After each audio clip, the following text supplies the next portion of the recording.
자, 드디어 클래식에 이어 국내에서 두 번째로 많은 판매고를 올리고 있는 쿼터급 리뷰 영상입니다. 저도 영상을 만들기 전에 쿼터급 추천 영상을 쭉 봐왔는데요. 그분들도 훌륭하지만 저는 조금 다르게 스펙상의 소개라기보다 최대한 실질적인 경험에 맞춰진 리뷰를 해보도록 하겠습니다. 쿼터급 타본 게 3-4대밖에 없네. 125cc를 타본 경험이 있으신 분들이 쿼터급을 처음 접하게 되면 소위 당기는 대로 나간다 라는 느낌을 받으실 수 있을 겁니다. 저만 그런 거 아니죠? 그죠? 쿼터급까지는 연비면에서 큰 스트레스 없이 운용이 가능하니까 기변을 크게 두려워하지 않으셔도 될 듯합니다. 연비는 뭐다? 손목에서 나온다. 자, 시작해 보겠습니다. 튼튼한 거 보자. 바지가 사장님, 바지 튼튼한 거 좀 추천해 주세요. 이거 어디 가시는 거예요? 말을 하고 가요. 장갑은 왜 끼시는? 뭐 하시는 거예요? 핸들판 뭐야? 자, 갈게요. 아니요, 사장님 바지만 주면 된다고. 저희가 사장.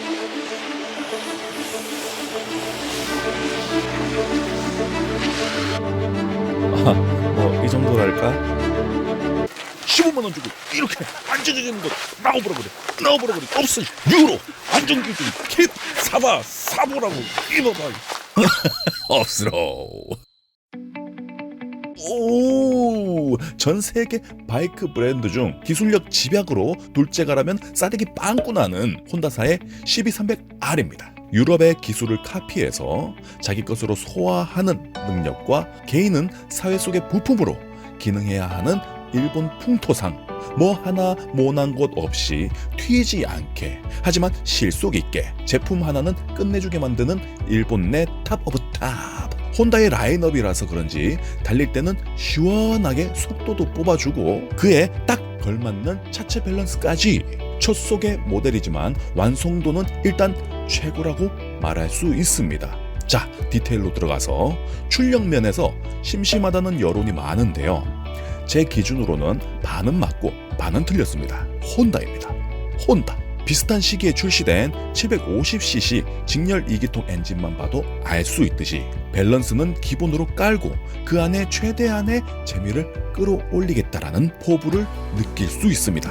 그래서 마냥 심심하지는 않고 단기통임에도 불구하고 저속 토크의 그런 힘의 분포는 물론이거니와 스로틀을 개방하면 할수록 그릉 통통 튀는 배기음의 여유를 잃지 않으면서 고속으로 치닫는 느낌이 절대 심심하지 않습니다.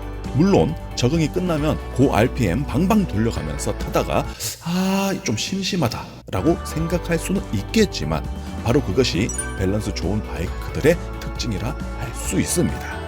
쉽게 말하자면 배부른 소리하고 자빠졌네 라고 할 수 있겠습니다. 그리고 조작성은 입문으로 시작하는 사람들이 많은 바이크이니만큼 어떤 타 브랜드 동급 모델들의 뒤지지 않는 코너링 밸런스를 보여주지만 코너에서는 이게 좋아, 뭐가 좋아 할 만한 특징이 없는 게 흠이라면 흠이고 장점이라면 장점입니다. 그냥 명차의 반열입니다. 참고로 저는 이런 명차는 싫어합니다. 뭘 골라야 할지 도저히 모르겠다. 최상의 선택은 바로 CB300R입니다. 자, 이 중에서도 코너링에 특화된 닌자 400. 가와사키는 2차 세계대전 킬링머신을 생산한 중공업에 뿌리를 두고 있어 90년 중반까지만 해도 출력면에서만큼은 공도 킬링머신을 생산해냈지만 근래 들어 폭발 행정이 피해갈 수 없는 유로5 환경 규제를 직격탄으로 맞아 일제사사 중 가장 두드러진 변화를 겪고 있는 중입니다.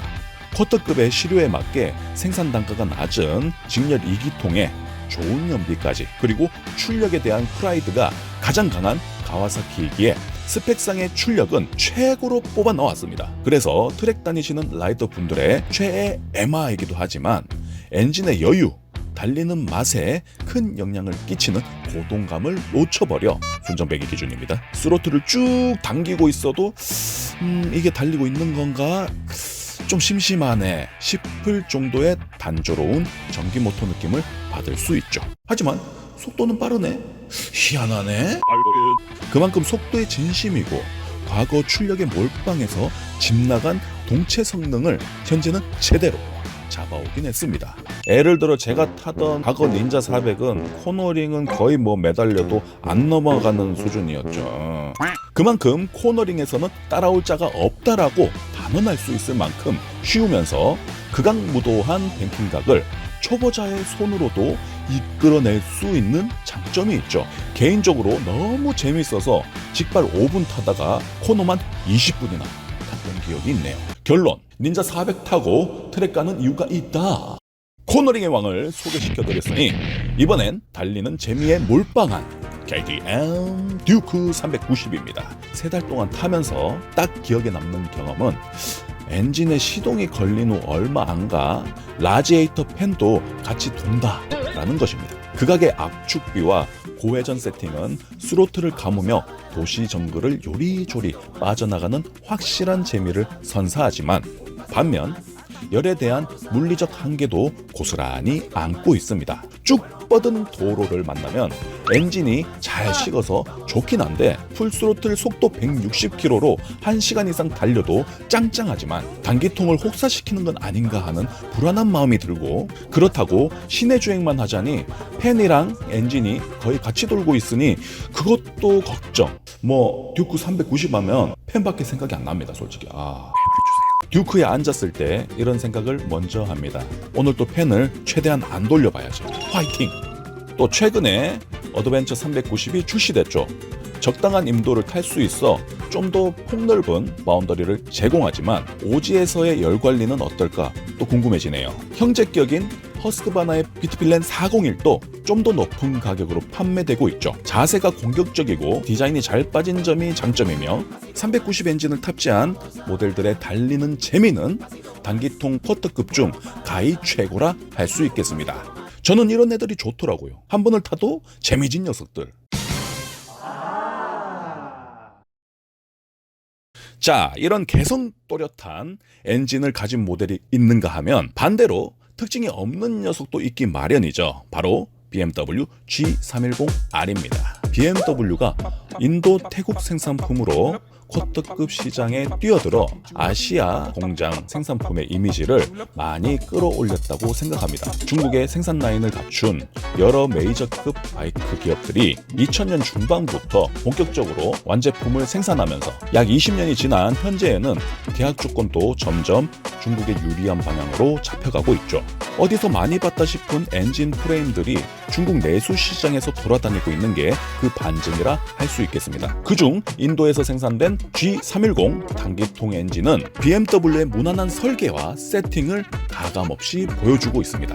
사실 오랜 전통의 K 엔진, R 엔진, 즉 4기통, 박서 2기통 엔진들도 타 브랜드 동급 엔진들에 비해 이렇다 할 특징 없이 무난한 출력과 이를 뛰어넘는 고급 설계와 차체 밸런싱으로 세계 라이더들의 사랑을 받고 있죠. 그런데 쿼터급은 그런 공을 들일 수 없는 가격이라서 무난한 엔진을 설계하는 것까진 좋았는데 나머지 부분에 있어 특징을 잡아내기가 애매할 정도로 그냥 갖다 붙인 인상을 지울 수가 없습니다. BMW 사생아 모델에서는 단연 F900R이 짱입니다요.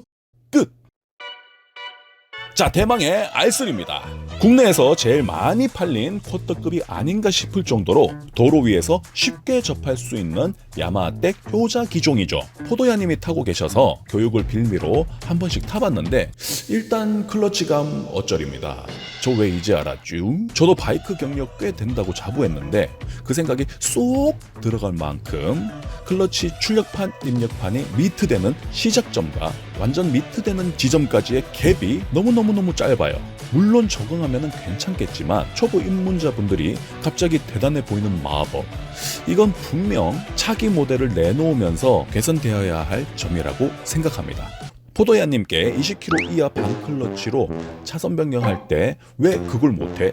했던 적이 있는데 제가 직접 타보고 미안하다고 사과했습니다. 시동 한번 꺼트리고 이런 거였구나 라면서요. 포도야님의 R3만 그럴 수도 있겠죠? 그죠? 혹시 같은 느낌이 들었던 라이더 분들이 있으시다면 댓글 부탁드리겠습니다. 뭐 비판하자는 게 아니라 그냥 진짜 궁금해. 여튼 웬만하면 주변인들에게 R3로 기변 추천할 정도로 충분히 재미있는 엔진 특성과 낮은 시트고 밸런싱을 가지고 있는데요. 야마하의 설계답게 R6의 혼을 쿼터급 직렬 2기통에 어거지로 담아놓은 듯한 쥐어짜면 달라지는 배기 음색과 7000rpm 이상에서 본격적인 레이싱의 감성을 복돋아주는 엔진 회전, 거기에다 무던히 받쳐주는 서스의 조화가 인상적이며 R3의 최대 강점이라 할 수 있겠습니다. 쿼터급에서 이만한 레이싱의 감각을 맛볼 수 있는 엔진은 전무후무하다고 보시면 되겠습니다. 딱 잘라 말해서 네이키드를 원한다면 CB300R, 좀 더 거칠게 도로를 휘젓고 싶으시다면 KTM 듀크 390, 풀 페어링 R차 스타일을 원하신다면 단연 R3입니다. 위에서 언급되지 않은 곧 출시를 앞둔 보그사의 스크램블러틱 네이키드, 혼다 300 엔진을 그대로 가져와 타는 재미 면에서 오히려 여유로운 서스 스트로크로 인해 국내 도로 사정에 맞는 뻔한 재미를 더 누려볼 수 있지 않을까 기대해봅니다. 쉽게 말하자면 CB300R 스크램블러 버전이 되겠네요. 직접 경험한 내용으로 소개를 하다 보니 다소 단점 위주의 리뷰가 된 것 같아서 스스로 위축되는 감이 없지 않지만, 사실 지금까지 소개해드린 모델은 구매할 메리트가 충분히 있으며 이미 많은 판매고가 이를 입증하고 있습니다. 정의심되신다면 실구매자분들에게 물어보세요. 자기가 타고 있는데 좋다 하겠지 뭐. 직접 타볼 기회가 없으니 스펙만 쫓을 수밖에 없는 라이더분들에게 조금이나마 도움이 되었으면 좋겠고요. 올해도 사고 없이 무사히 바이크 시즌 누리시길 빌겠습니다. 다음 시간에 또 만나요. 모토잡이었습니다.